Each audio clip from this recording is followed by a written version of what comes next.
Hello, welcome to today's PENTalk. I'm Beth Parker with Pentegra. We're glad you've joined us today as we present how to work with your Pentegra team.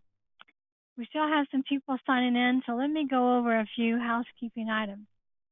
If you have any questions during the presentation, please submit them through the question box located on the control panel on your screen.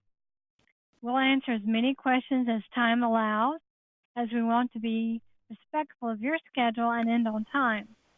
If we don't get to your question today, we'll definitely follow up with you afterwards. Stored on your control panel in the handout section is a copy of today's presentation, along with some additional resources that you may download now or at any point during the webinar.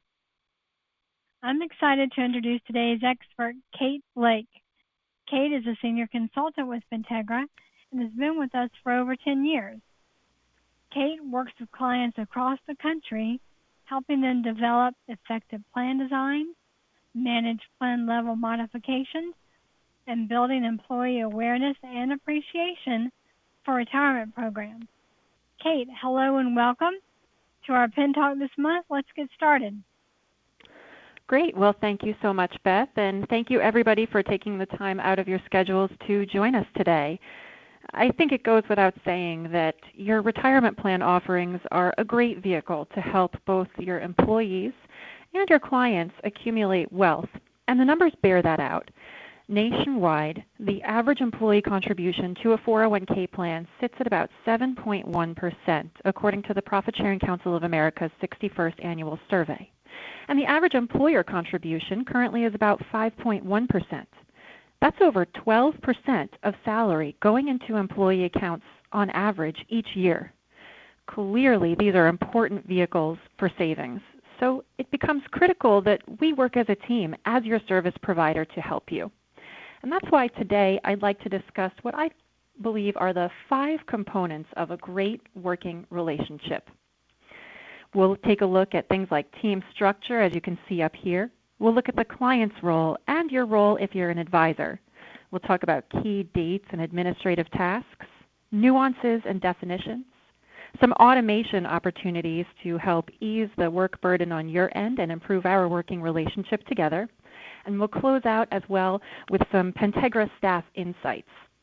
In preparing for today's presentation, I solicited input from our different departments, our compliance analysts, our relationship managers, and our consultants. I've compiled all of their feedback, and I'll incorporate it as we move through today's presentation.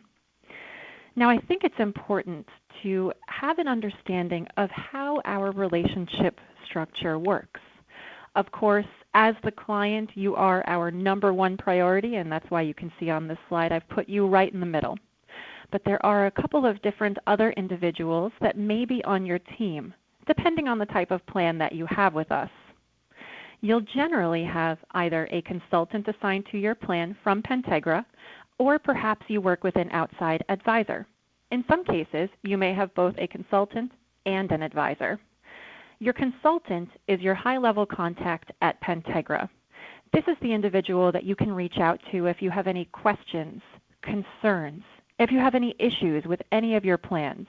Your consultant is assigned to your overall relationship, so this individual will have knowledge of the various plans that you may have with us. Your advisor is in a similar capacity. Again, this is somebody that you can discuss plan changes with, somebody that you can discuss any issues, investments, concerns, questions. And again, your advisor, generally speaking, will have an overall view of your relationship and any plans that you sponsor. Now, continuing along the thought path of client contacts, you'll also, at Pentegra, have a relationship manager assigned to your plan. Now, where your consultant is your high-level contact for issues, questions, or concerns, your relationship manager is your day-to-day contact. So this is the individual who can help you with things like payroll uploads, new hires, enrollments, breaks in service, terminations, distributions, and things like that.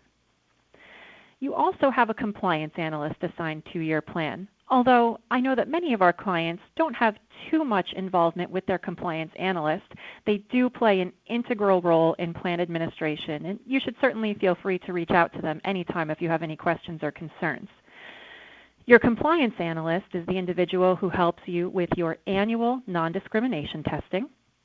They also help you with your Form 5500 filing if necessary.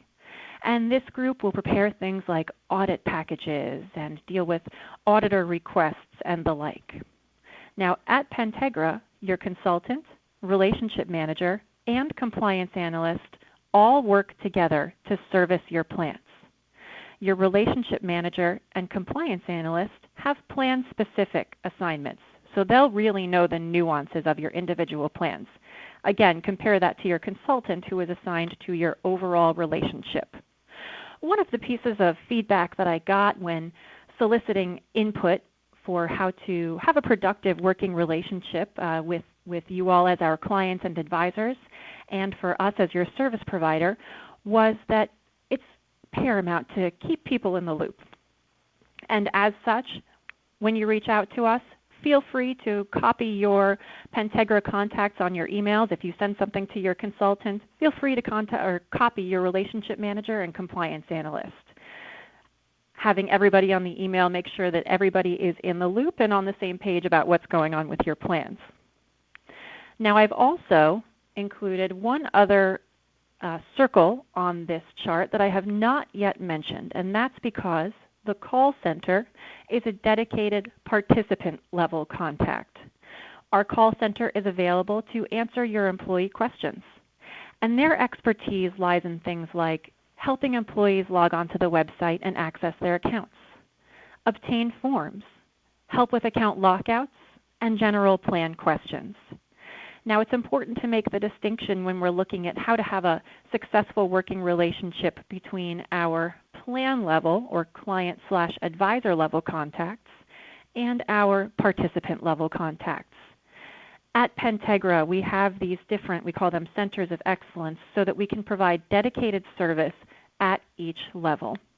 And even though these different individuals are focused on different areas, we all work together as a team to help with the successful administration of your plan. Now, of course, it's not just us at Pentegra. The client and advisor has a role as well.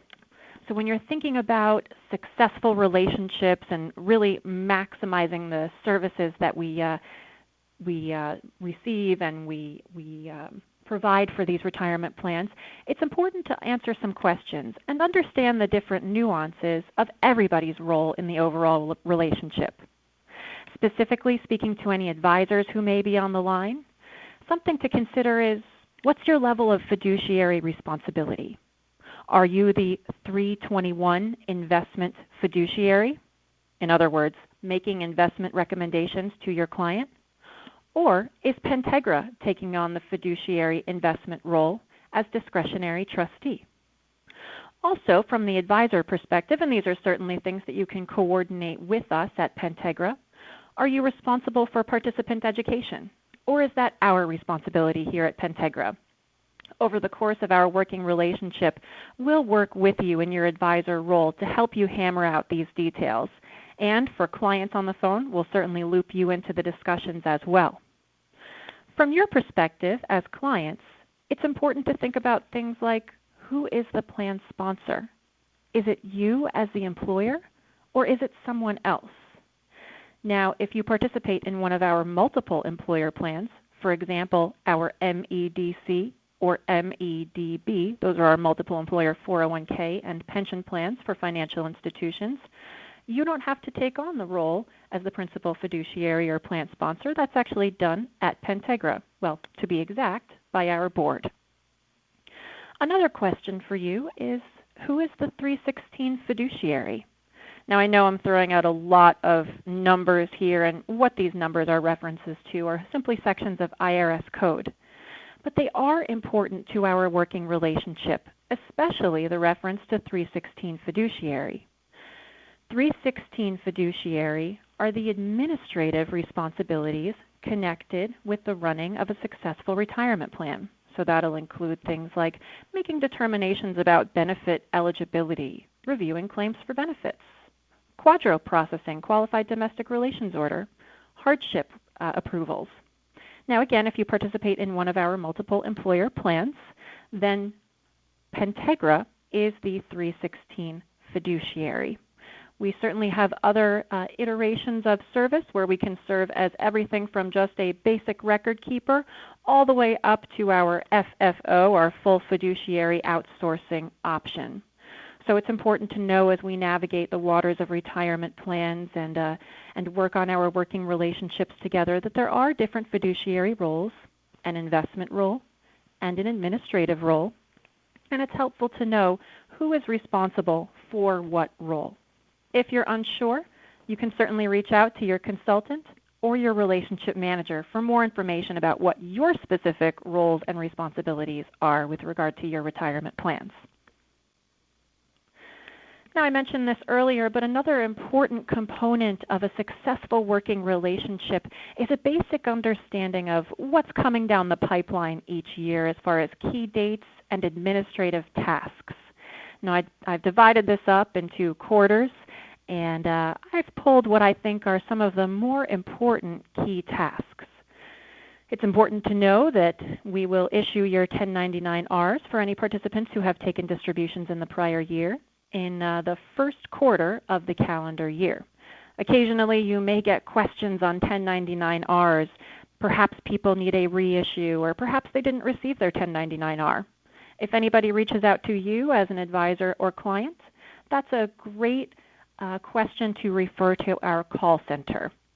So what I've also done as we move through this timeline is in my choosing of each one of these bullet points, I've tried to give examples of what each one of your different contacts at Pentegra can do. So again, for example, questions on 1099-Rs that are coming from participants, as I mentioned, is something you can refer to our call center, and they'll be happy to help participants with those needs. In the first quarter, there are also a couple of data requests that get sent out, and these two data requests are tremendously important in a successful working relationship.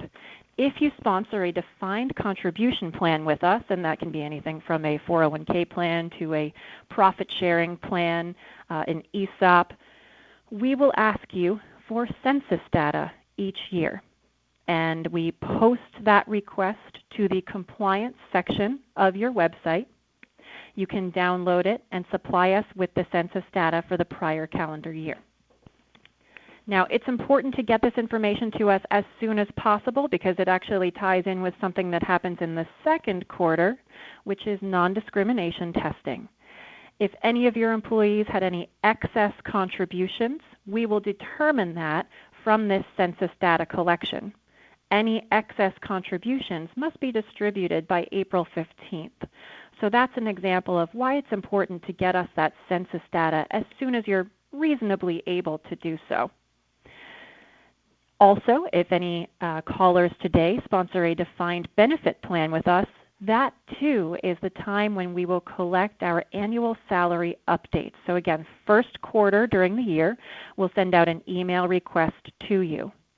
The defined benefit census data will also be posted to your plan sponsor website. Keep in mind that there are separate websites currently for any defined contribution and defined benefit plans that you have with us. You can download that right from the website and upload it right back to us. Now, another tip or a piece of feedback that I got from our internal team was to let everybody on the call know that we do at Pentegra offer a secure file exchange.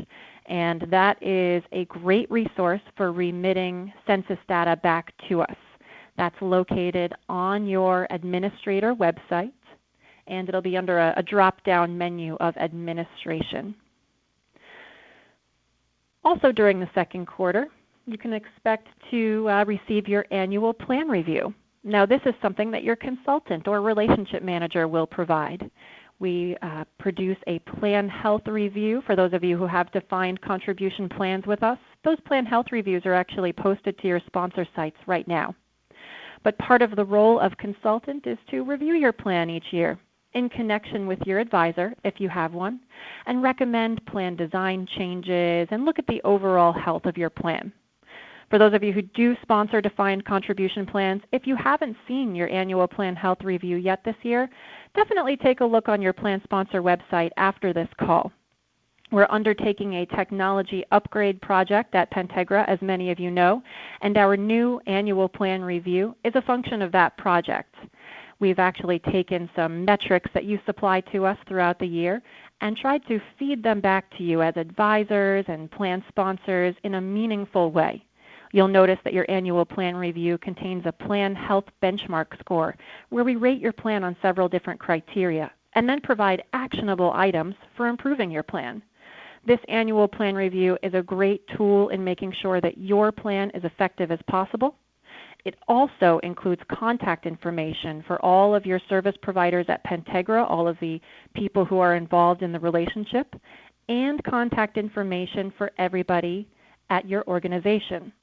Another piece of feedback that I received from our team is that it's tremendously important to make sure that your contact information is up to date. If you have had any turnover or new hires who you would like to have access to plan-related information, be sure to let us know, as that's important in the administration of the plan. You've probably noticed that on a periodic basis we do send out email blasts. Now those email blasts do contain actionable information for the administration of your plan. So again, just another reason why it's important to review that plan health review and make sure that your contact information is up to date. In the third quarter, if anybody sponsors a defined benefit plan with us that needs additional non-discrimination testing, we will request data for that.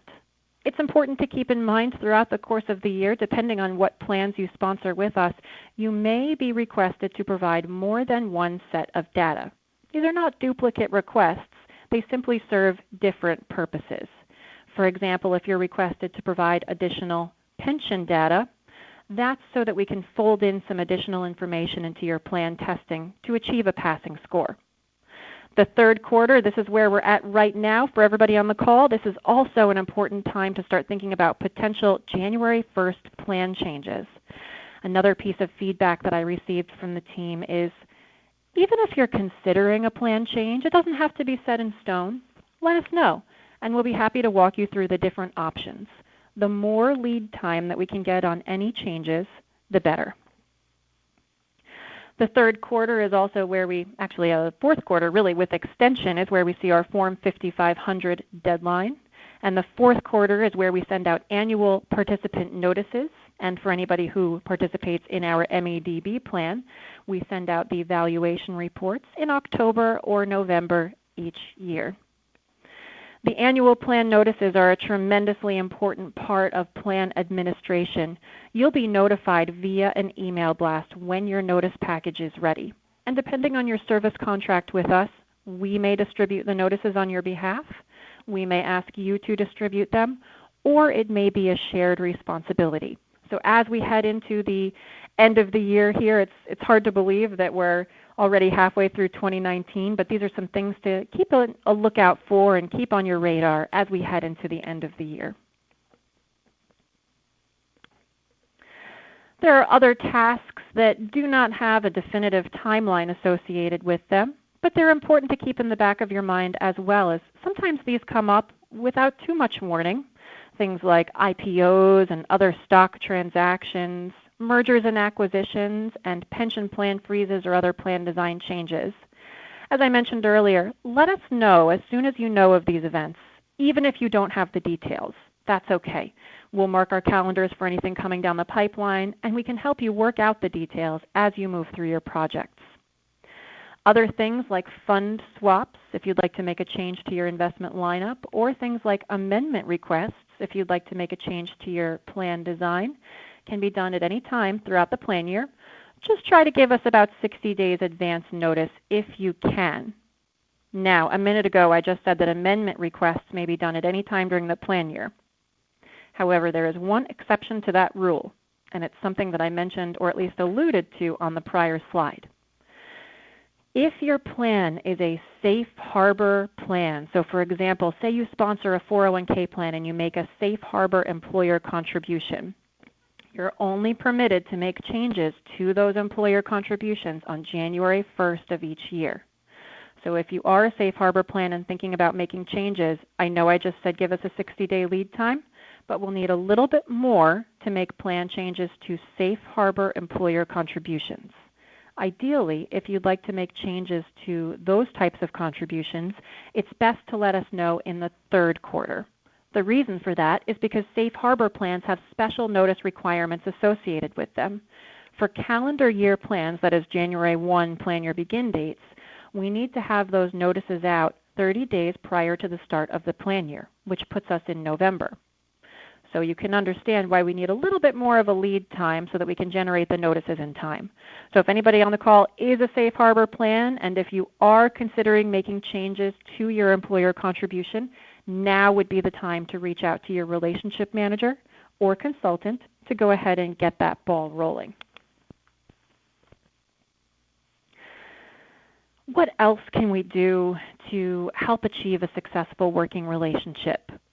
Well, it's important to understand some key nuances of your retirement plans. And what I've done here is I've taken 4 of the most common questions that we get in 401k plan administration. And not only are they common questions, but these are also areas where we frequently see issues. Things like your plan's eligibility requirement. So it's important to understand all of these plan provisions. Does your plan use dual eligibility? In other words, do you have one set of requirements for your employee contributions and another set of requirements for your employer contributions? If so, that's of course 2 sets of eligibility criteria to manage, so it's important to understand what your eligibility requirements are. It's also important to understand any excluded employees. Now the IRS has some funny terminology with regard to who we are permitted to exclude versus not permitted to exclude. For example, we're not permitted to exclude just part-time employees, just on sort of a carte blanche basis. But we are permitted to exclude part-time employees who work less than 1,000 hours. So again, if you're unsure, absolutely let us know. Contact your consultant, your advisor, your relationship manager, or your compliance analyst, and we can help you iron out these details. Another tricky area that I tend to come across is your plan's definition of compensation. This typically tends to come up with the annual census data requests, but it's something that we do try to review during our annual plan review process. If you sponsor a pension plan with us, what's the definition of service in your pension plan? Typically, there are 2 types of service in pension and defined contribution plans as well. We have vesting service and we also have benefit service. In a pension plan, benefit service goes into the determination of the amount of our benefit, whereas vesting service goes into the determination of our ownership. It's possible that these are 2 separate definitions, and they're defined in your plan document or SPD. Or again, you can always reach out to us. And lastly, how have you handled rehired employees? The IRS has some pretty specific break-in service rules depending on whether or not you were vested and how long your first period of service is. If you have the answers to all 4 of these questions, I would argue that you're probably pretty well positioned to successfully administer your plan with Pentegra. If any of these questions give you pause, feel free to reach out to us after this webinar, and as I mentioned, we can help you iron out the details. Think about automation of features in the administration of your plan. Many of our clients and advisors already use some of these features, but there is a lot out there that is being, I fear, underutilized. Pentegra offers things like online deferral changes and online enrollment. Some clients and advisors are currently using paper forms. The online process completely eliminates the need for any paper forms in contribution changes or the enrollment process. Additionally, our enrollment process is designed to have integrated videos and input along the way to help your employees not just feed information into our system, but really make wise decisions with regard to their contribution amount and overall retirement readiness. If you don't yet have online deferral changes or enrollment, and if you're looking to add it, as I mentioned, for all other things, feel free to reach out to your compliance analyst, your consultant, or your relationship manager.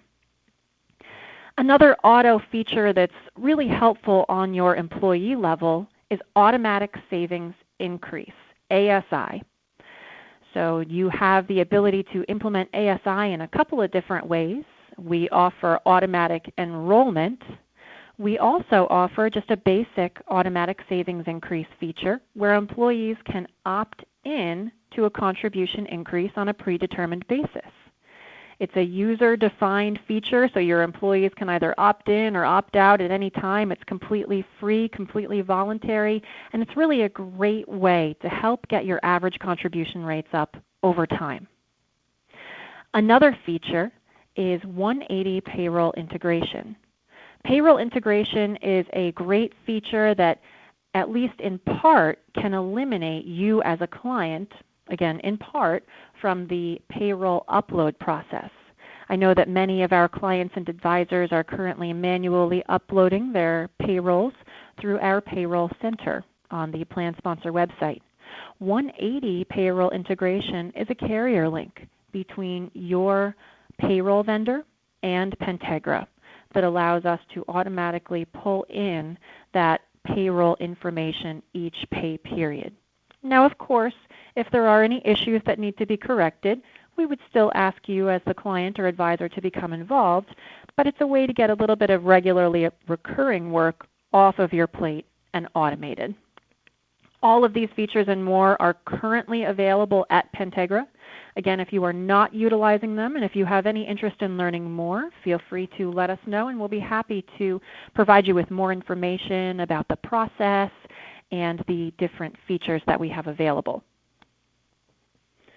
All right, I think we had about 30 minutes for today's webinar. By my clock, it's about 2:27 right now. Before we wrap up, I just wanted to do two more things. I wanted to provide you with some additional staff insights that I did not yet pepper into the conversation. And I also wanted to just take a brief moment and hop onto our Pentegra website and show you where you can find some more information about some of the nuances that I discussed today. I mentioned earlier that we send periodic newsletters. Please, again, make sure your contact information is correct with us.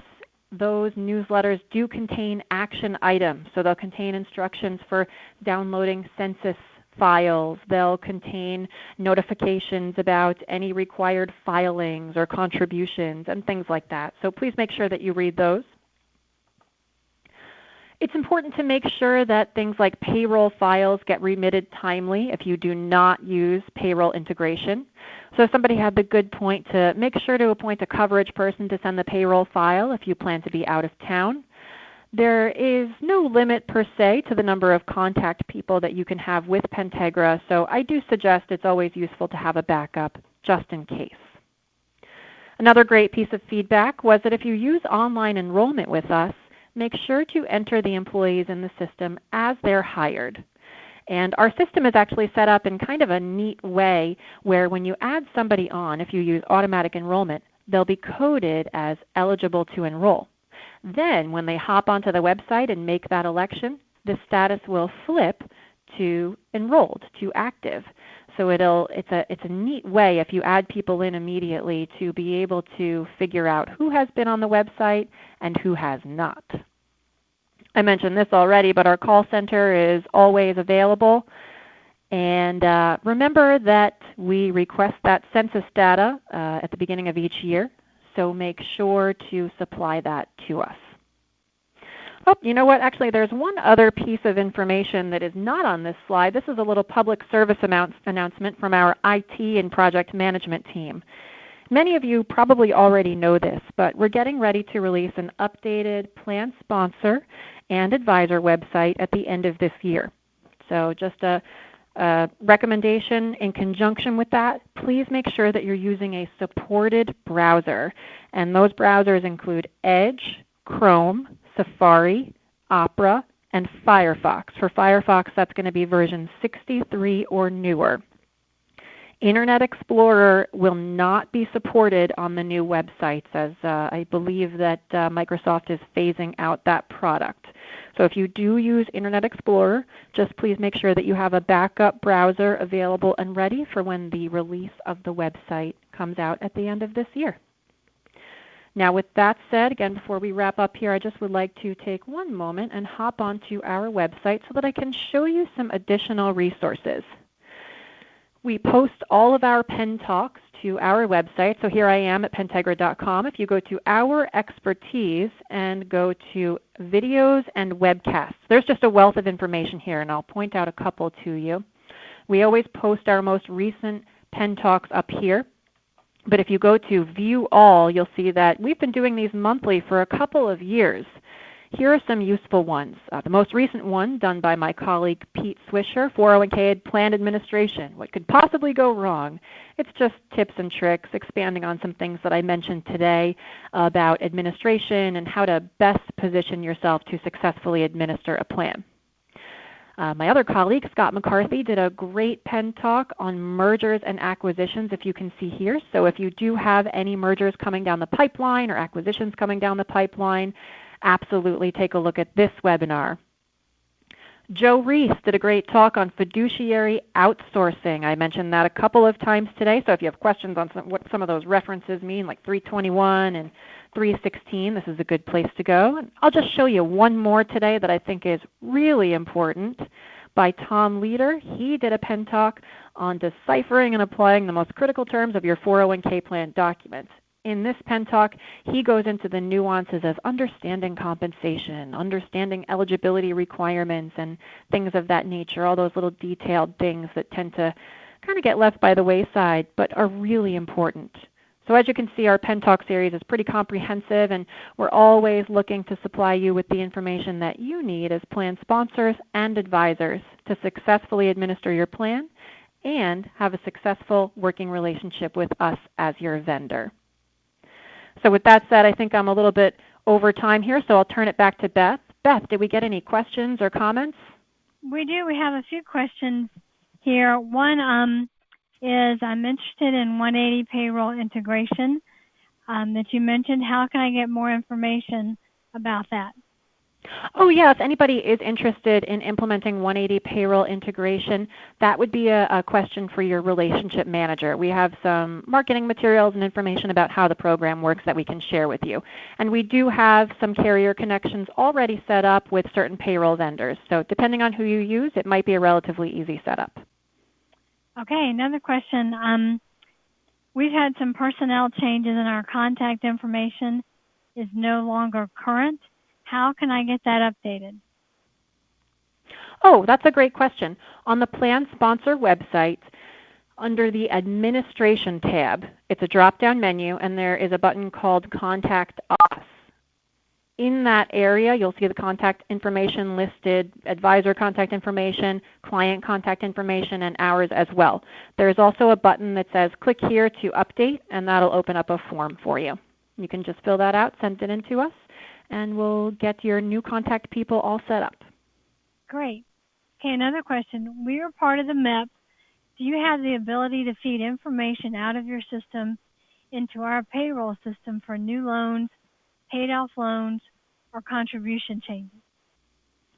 Absolutely. That would be part of our 180 payroll integration. And I'll expand on that answer just a little bit, because payroll integration actually has two iterations.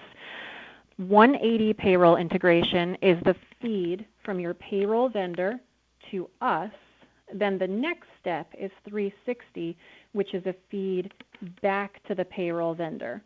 You know, we certainly don't want anybody to put the cart before the horse, so if you are interested in exploring payroll integration, reach out to your consultant or relationship manager, and we can help you get set up with the first leg of that, which is the 180, again, the feed from the vendor to us. And then once that's set up, then we can work on the next leg, which is the feedback. Great. Okay, one more question.